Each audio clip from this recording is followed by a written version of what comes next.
We had a cluster of sudden earthquakes in the Sundhnúka crater chain of the Reykjanes Peninsula of Iceland. This happened today, and I marked it on the map for you. You can see that this is a red rectangle.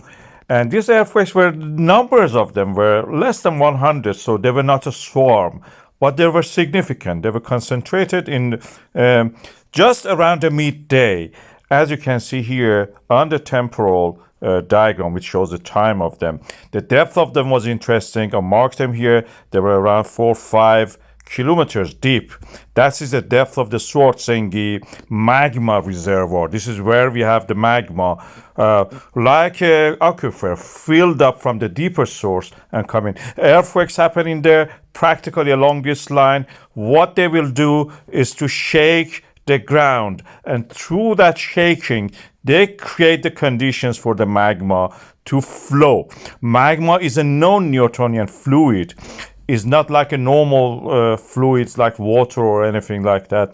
Doesn't flow naturally easy, especially if there had been some semi-hard magma like this yellow ones holding it back. So it needs some shaking. Shaking it makes it fluid. Practically, what we are seeing here is something like what you do when you eat fast food.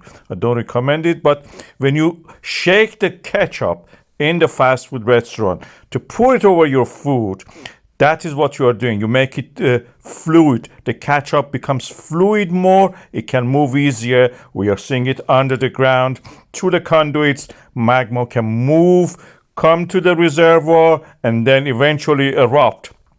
This is what we are seeing due to these earthquakes created by the movements of the earth crust, fracturing, creating fault lines along the extension of the Atlantic, mid-Atlantic ridge. And this is what also the Icelandic Meteorological Office in the latest updates is saying. We are seeing this situation. We have seen the earthquakes cluster. The earthquakes have possibly moved the magma, making it more fluid. So after that, no earthquake has been recorded. So the rising of the land due to the magma probably continues after this. This is what I can tell you. I have added more than that. It's not just a copy paste.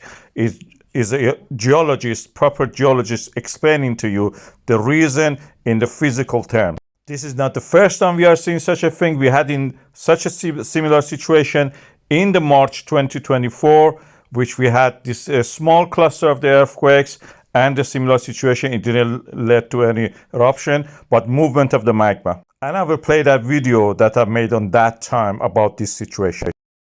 With the continuous tremors, which are the indicators of the movements of the plates along the Reykjanes Peninsula of Iceland, we are seeing the accumulation of the magma practically due to the creation of the voids in the ground.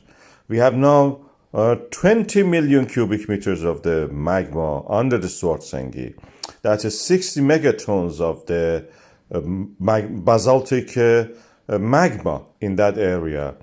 They create a change in the pressure in the boreholes and movements in the seals and dikes. You need shaking to have the ketchup out of the bottle. The same applies to the magma under the ground. Earthquakes create that shaking. It makes it flow. It helps it flow. And then we see these little earthquakes, which are actually helping the flow of it, rising to the surface of the magma. When it reaches the surface, this will go easily through the cracks between the, in the area east of the Svartsengi. There are plenty of cracks. This is shown also on this hazard map. On the color of the pink, you can see that this is the area which has the maximum number of the cracks. There are pathways for the magma to erupt to the surface. This is the Grindavik Rift Valley. We are talking about fault lines, both sides of it control it, and the magma can move from Svartsengi reservoir to that area and erupt. This is the update that we have about this volcano.